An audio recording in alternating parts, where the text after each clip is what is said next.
বিএনপির ভারপ্রাপ্ত চেয়ারম্যান তারেক রহমানের বিরুদ্ধে বুয়েট শিক্ষক ও ভিডিও নির্মাতা এনায়েত চৌধুরীর একগুচ্ছ অভিযোগ খণ্ডন করলেন আলোচিত অনলাইন অ্যাক্টিভিস্ট ও প্রবাসী লেখক পিনাকি ভট্টাচার্য। তিনি তথ্য প্রমাণ ও ব্যাখ্যাসহ সকল অভিযোগের জবাব দেন। বিএনপিকে ক্ষমতায় আসতে দেওয়া যাবে না, দ্য আনটোল্ড শিরোনামে ভিডিওটি নিজের ইউটিউব চ্যানেলে প্রকাশ করেন পিনাকি ভট্টাচার্য। এতে তিনি এনায়েত বাংলাদেশে ভারতের উগ্র হিন্দুত্ববাদী দল বিজেপির এজেন্ডা বাস্তবায়নে নেমেছে বলে অভিযোগ করেন। ভিডিওটিতে পিনাকি বিএনপির বিরুদ্ধে মিথ্যাচার ও অপপ্রচার করার জন্য এনায়েত চৌধুরীর কড়া সমালোচনা করেছেন। তিনি তাকে শ্রী শ্রী এনায়েত প্রভুপাদ বলে সম্বোধন করেন।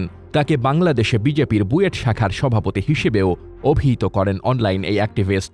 এর আগে এনায়েত বিএনপির যত ভালো খারাপ ইতিহাস, বিএনপির অন্ধকার ইতিহাস, এনায়েত চৌধুরীর ব্যাখ্যা শিরোনামে একটি ভিডিও প্রকাশ করেন নিজের ইউটিউব চ্যানেলে। এতে তিনি বিএনপি ও তারেক রহমানের বিরুদ্ধে নানা অভিযোগ উত্থাপন করেন। 2001 থেকে 2006 সালের বিএনপি জামায়াত জোট সরকারের অন্ধকার গল্প নিয়ে আলোচনা করেন। এই শাসনামলকে ভয়াবহ খারাপ হিসেবে বর্ণনা করেন।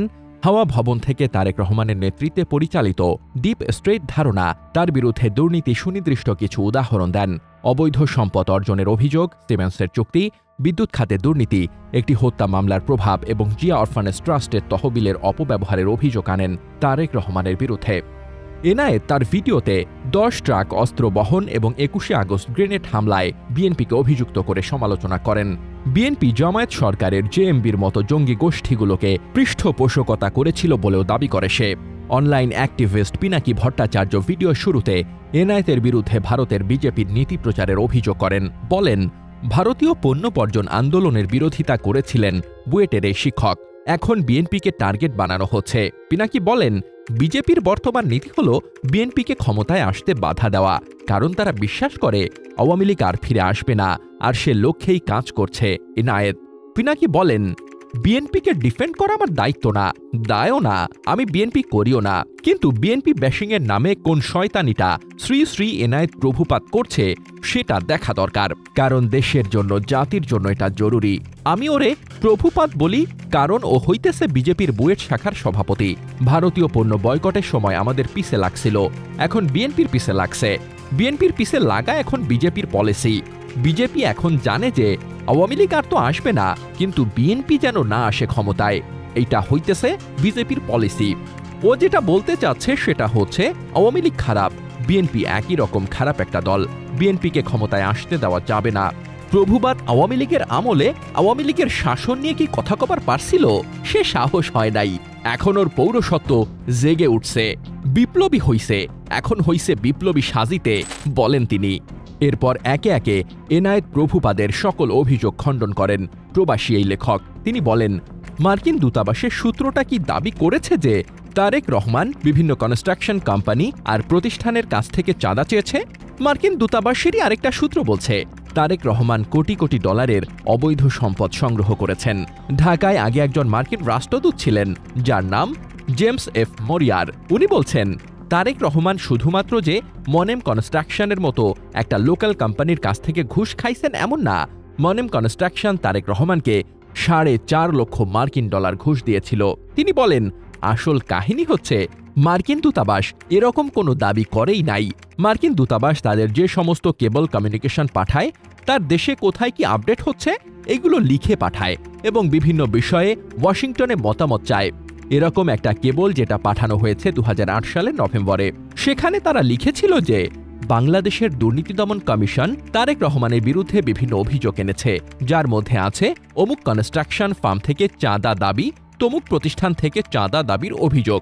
এটা রিপোর্টিং, এটা মার্কিন দূতাবাসের কোনো অভিযোগ না।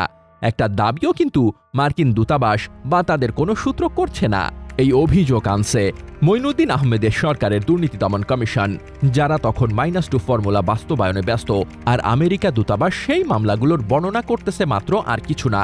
এই মামলাগুলো কিভাবে হইছে সেটার একটা বর্ণনা কিন্তু আছে মঈনুদ্দিন আহমেদের বই 1/11-তে। এই মামলাগুলো হয়েছিল সরাসরি মঈনুদ্দিন আহমেদের নির্দেশে, যদিও তখনকার এনবিআর বা দুদক কেউই তারেক রহমানের বিরুদ্ধে কিছুই পায় নাই, বলেন পিনাকি।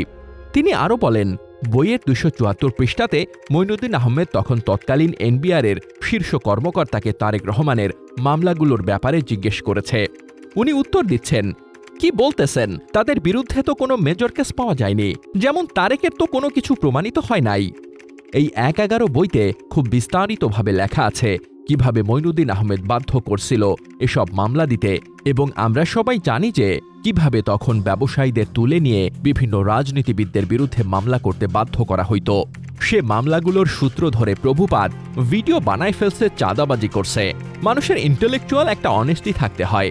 উনি আবার ছাত্র পড়ায় বুয়েটে। ছাত্র কি শিখবে ওনার কাছ থেকে?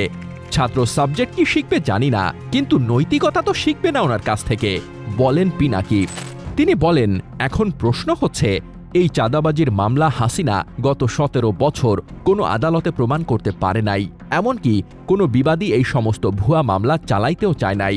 তো প্রভুবাদ কোথা থেকে পাইল? এনায়েত তার ভিডিওতে আমিন আহমেদ ভুইয়া নামে এক ব্যবসায়ীর কথা বলেছেন, যাকে নাকি তারেক রহমান হুমকি দিয়েছিলেন চাঁদার জন্য। অথচ আমিন আহমেদ ভুইয়া নিজেই দাবি করছেন তাকে জোর করে তারেক রহমানের বিরুদ্ধে মামলা করানো হয়েছিল। জানান পিনাকি। তারেক রহমানের বিরুদ্ধে সিমেন্স দুর্নীতির অভিযোগ প্রসঙ্গে অনলাইন এই অ্যাক্টিভিস্ট বলেন, ও বহুবার দাবি করেছে যে তারেক রহমান নাকি বাংলাদেশের সিমেন্সের সমস্ত চুক্তি থেকে 2% কমিশন নিছিলেন। সিমেন্স থেকে এই তারেক রহমান এবং তার ভাই আরাফাত রহমান কোকো ঘুষ নিছেন। কিন্তু অভিযোগ আছে, একজন প্রত্যক্ষ সাক্ষী জানাইতেছেন বাংলাদেশে সিমেন্সের যত চুক্তি হইত তার থেকে প্রায় 2% কমিশন এই তারেক রহমান নিতেন। সিমেন্সের বিরুদ্ধে আমেরিকার যে মামলা হয়েছিল, সেই মামলা 20 পৃষ্ঠার রায়ে কোনো ডকুমেন্ট তারেক রহমান সিমেন্সের কাছে টাকা চাইছে বা তারেক রহমানকে সিমেন্স 1 টাকাও কখনো দিছে এমন কোনো কথার উল্লেখই নাই। এই যে তাইলে এই তথ্য প্রভুপাত কোথায় পাইছে? এই তথ্য আওয়ামী লীগ দিছে ওরে, ইন্ডিয়া দিছে ওরে। এবার হারবিন দুর্নীতি প্রসঙ্গে তিনি বলেন, এর পরের ঘটনা আরও ইন্টারেস্টিং। ও দাবি করেছে যে টঙ্গীতে একটা 80 মেগাওয়াট প্লান্ট নির্মাণের জন্য চীনা কোম্পানি হারবিন তারেক রহমানকে 7 লাখ মার্কিন ডলার ঘুষ দিছিল। আসল কথা হচ্ছে, হারবিন একটা টেন্ডার প্রক্রিয়াতে সর্বনিম্ন বিডার হিসেবে 2002 সালে মনোনীত হয়েছিল। এই দরপত্র নিয়ে কোনো মামলা হয়নি কখনোই। তাই হারবিনকে কাজ দিতে তারেক রহমান ঘুষ নিছিল, এই দাবি ভুয়া। কারণ যার টেন্ডার সর্বনিম্ন হয় সে তো এমনিই কাজ পাবে। তিনি বিস্তারিত তুলে ধরে জানান, মামলাটা ছিল হারবিন এবং তাদের বাংলাদেশের পার্টনার নির্মাণ কনস্ট্রাকশনে টঙ্গীর বেসিক শিল্পনগরীতে পাওয়ার প্ল্যান্ট বানানোর কাজ পায়, সেটার ওয়ার্ক অর্ডার নিয়ে। খাদিজা বেগম গিয়াসউদ্দিন আল মামুনকে দিয়ে পাওয়ার প্ল্যান্টের ওয়ার্ক অর্ডারটা তাড়াতাড়ি বের করে আনেন। তো এটা কনসালটেন্সি হিসেবে কিছু টাকা দিছিল বলে খাদিজা নিজে দাবি করেছেন আদালতে। খাদিজা বেগম পুরো মামলায় কোথাও বলেন নাই যে এই টাকা তারেক রহমান খাদিজা বেগমের কাছে চাইছে বা দিতে বাধ্য করছে। এই মামলায় তারেক রহমানের নাম ছিল, কিন্তু তাকে খালাস দেয় আদালত। হাসিনার আমলে তারেক রহমান আদালত থেকে খালাস পায়, কিন্তু যে বিচারক খালাস দেন তিনি খালাসের রায় দিয়ে দেশে থাকতে পারেন নাই, তাকে এসকে সিনার মতো দেশ ছাড়া করতে বাধ্য করা হয়েছে, বলেন পিনাকি। এনায়েত আরও দাবি করেন, তারেক রহমান নাকি বসুন্ধরা গ্রুপের কাছ থেকে 21 কোটি টাকা নিয়েছেন একটা মামলার বিচার প্রভাবিত করতে। অভিযোগ খণ্ডন করে পিনাকি বলেন, বসুন্ধরা গ্রুপের মালিকের একজন ছেলে আছে, নাম সাফিয়াত সোবহান সানভীর। তার বিরুদ্ধেও একটা খুনের মামলার বিচার প্রভাবিত করতেও তারেক রহমান 21 কোটি টাকা নিয়েছিলেন বলে অভিযোগ আছে। এই গল্পটা তখন ডিজিএফআই বানিয়ে পেপারগুলোকে খাইয়েছিল, যেটা 2016 সালে ডেইলি স্টারের মাহফুজ আনাম নিজেই স্বীকার করছে। সে বলেছে ডিজিএফআই এর বানানো গল্প ছাপানোটা তার ব্যাড এডিটোরিয়াল জাজমেন্ট ছিল। ভুয়া গল্পটা হাসিনার ইন্ডিয়ার দালাল এনায়েত আজকে ওই জেনজিদের খাওয়াইতে আসছে কোনো ধরনের রিসার্চ না কইরা, বলেন তিনি। এরপর খাম্বা দুর্নীতি নিয়ে মিথ্যাচারের জবাব দেন প্রবাসী এই লেখক। তিনি বলেন, 111 সরকারের সময় খাম্বা দুর্নীতি সহ বিদ্যুৎ খাতের দুর্নীতি তদন্তে বুয়েটের সাবেক ভিসি আব্দুল মতিন পাটোয়ারির নেতৃত্বে একটি তদন্ত কমিটি তৈরি করা হয়। সেই রিপোর্টটা পর্যন্ত এখনও প্রকাশিত হয়নি। খোঁজ নিয়ে জানা যায় যে এই সময় 100 কোটি টাকা মূল্যের খুঁটি সংগ্রহ করছে এরকম 4টা প্রতিষ্ঠান ছিল। এর মধ্যে 3টা ছিল আওয়ামী লীগ সমর্থিত ঠিকাদারি প্রতিষ্ঠান। এই 5 বছরে আরিবির মোট খুঁটির বেশিরভাগ সরবরাহ করে আওয়ামী লীগ সরকারের সমর্থক ব্যবসায়ী কাজী শাহাদ আহমেদের মালিকানাধীন জেনকম গ্রুপের 5টি প্রতিষ্ঠান। তাহলে দেখা যাচ্ছে খাম্বার সাথে দুর্নীতিতে ওতপ্রোতভাবে জড়িত ছিল আওয়ামীপন্থী ব্যবসায়ী কাজী সাহেবদের জেনকম। পিনাকি বলেন, এবার আসেন জিয়া অরফানেজ ট্রাস্ট নিয়ে কথা বলি। জিয়া অরফানেজ ট্রাস্ট ফান্ড আছে যেখানে এতিমদের জন্য টাকা আসে। ওই ফান্ডের অ্যাকাউন্ট থেকেও নাকি 2 কোটি টাকা হাতিয়ে নেন এই তারেক রহমান। উনি তার নিজ শহর বগুড়াতে নিজের জমি কেনার জন্য এই ট্রাস্টের তহবিলের টাকা ইউজ করে। এনআইএ দাবি করেছে যে জিয়া অরফানেজ ট্রাস্ট ফান্ডের অ্যাকাউন্ট থেকে 2 কোটি টাকা হাতিয়ে নিয়ে তারেক রহমান বগুড়ায় একটি জমি কিনেছেন। সত্য ঘটনা হচ্ছে তারেক রহমান কোনো টাকা হাতিয়ে নিয়ে জমি কেনে নাই। জমি কেনা হয়েছিল ট্রাস্টের নামে, যেটার মামলার রায়ে বলা আছে তারেক রহমান ট্রাস্টের টাকায় নিজের নামে কোনো জমি কেনেন নাই। এটা হাসিনার আদালতও বলে নাই, কোনোদিন দাবিও করে নাই। কিন্তু হাসিনা আর ইন্ডিয়ার দালাল এনআইএ প্রভুপাত দাবি করিচ্ছে বলেন তিনি বলেন, এবার আসেন রাজনৈতিক ষড়যন্ত্র নিয়ে আলাপ করি। বাংলাদেশের ইতিহাসে সর্ববৃহৎ অস্ত্র আর গোলাবারুদের চালান আটক করা হয় 2004 সালের 1 এপ্রিল রাতে। 10 ট্রাক অস্ত্র মামলার ব্যাপারে আমাদের প্রভুপাতের দেখা যাচ্ছে যে আমাদের দেশে মানুষের ওপর ভরসা কম, তাই তার সব সূত্র হচ্ছে ভারতীয় গোয়েন্দারা, যারা 10 ট্রাক অস্ত্রের 10 চাকায় বাংলাদেশকে বিপদে ফেলতে বদ্ধপরিকর ছিল। এখানে যদি বিএনপির কোনো ভুল থাকে তাহলে কি বর্তমান অন্তর্বর্তীকালীন সরকারের প্রধান উপদেষ্টা ডক্টর ইউনূসকে একইভাবে দোষারোপ করা যাবে না?